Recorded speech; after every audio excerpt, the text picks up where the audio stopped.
Hello everybody, Trevor here.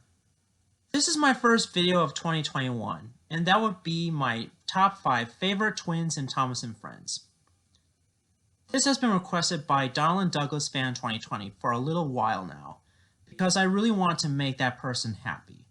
But remember folks, I'm not going to promise anything when it comes to requests because I can't do everything at once, but I'll see what I can do when I have the time.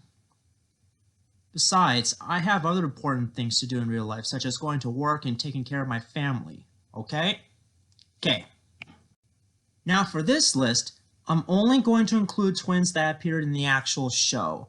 So I'm not going to include non-televised characters like Pip and Emma, or the Blister Diesels from the Archdale Railway.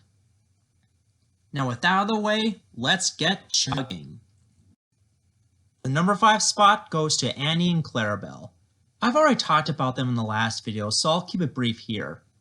They are very important to Thomas on his branch line, and ever since the Andrew Brenner era, they have been the voice of reason for Thomas.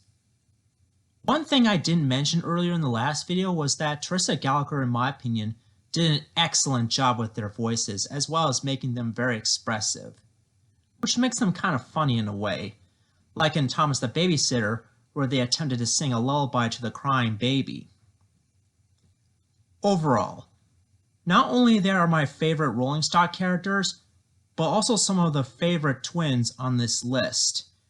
And it's nice that they got more speaking roles in the CGI era. Number 4 goes to Max and Monty. These reckless dump trucks always like to wreak havoc around the construction yard. They are also the reoccurring antagonists in the Pack episodes, and like to tease the little machines like Jack and Alfie. One interesting fact about them is that Max appeared first in season 6, while his twin brother Monty didn't make an official appearance until the spin-off series called Jack and the Pack. I wonder what was the reason for that. In addition, in terms of their voice actors, while I normally prefer the UK dub when it comes to their basis' origins, I kind of like their US voices better because they sound more mature, and I always find their UK voices sound a little too young. If I had it my way, I would have had their UK dub voices sound a little older and gruff, kind of like Arie and Bert, but with different voice actors.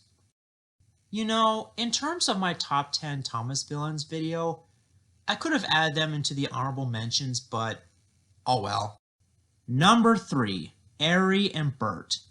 I've already talked about them in my top 10 favorite Thomas villains video, and I'll try to keep it brief here. These two are known as the Grim Messengers of Doom, and love to break up steam engines. They work at the Sodor Iron Works, aka the Smelters, where the engines get cut up for scrap. That's one thing I like about these two. Another thing I like about them is their voice actors in the CGI era. And in my opinion, it makes perfect sense for William Hope to voice Bert while Kara Shale voices Arie, because those two guys also voiced Bash and Dash in Misty on Rescue, and they did a great job giving Arie and Bert Cockney accents.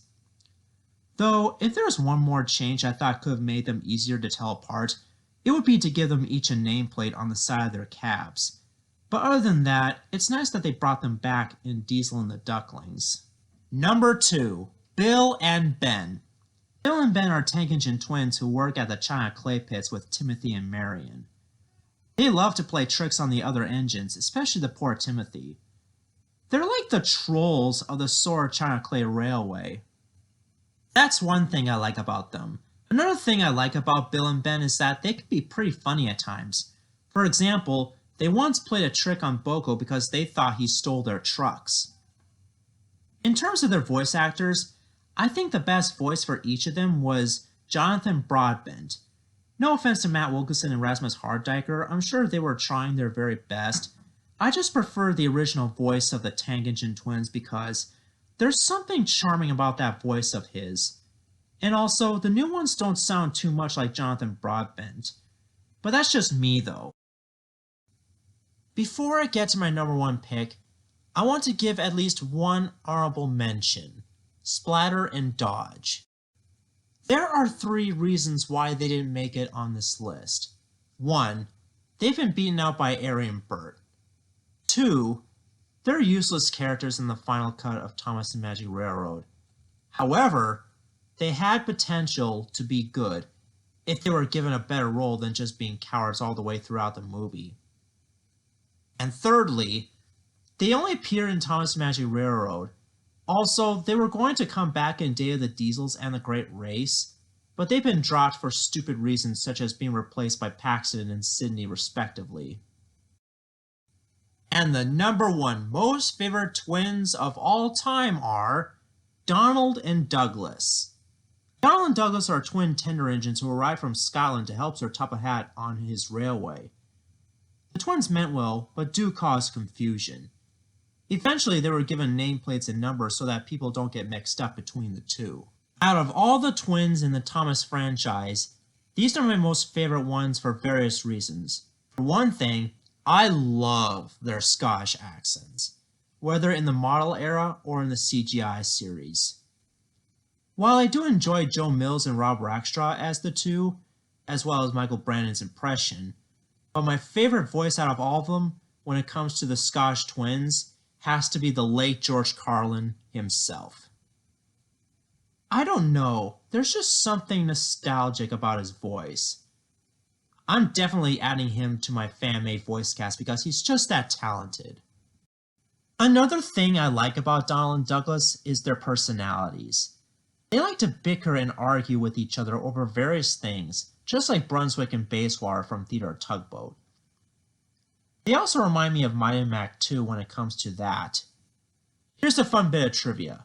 The studio originally wanted to adapt The Missing Coach to television, but was cancelled because Brett Elcroft thought it would be too confusing for kids. That's quite understandable, but if that's the case, I think they should have hired more voice actors besides one narrator for the characters from the very beginning, so that way kids can tell who's talking. Also, ever since The Adventure Begins was made, I was hoping that they would one day remake the whole Twin Engines book and adapt every story from that particular book. But I'm afraid that's not going to happen anymore because of crap like this. But overall, Donald and Douglas are really good twins, and I'm glad they returned in the Andrew Brenner era. Their personalities and voices are what make them my all-time favorite twins in Thomas. Now tell me in the comments section on which of these twins are your favorite, because I'd like to know. And I hope everyone had a happy New Year's Day the other day because mine was pretty good too, for the most part. As for my next top 5 video, let's just say that it will be something outside of Thomas. This is Trevor Davis, signing off.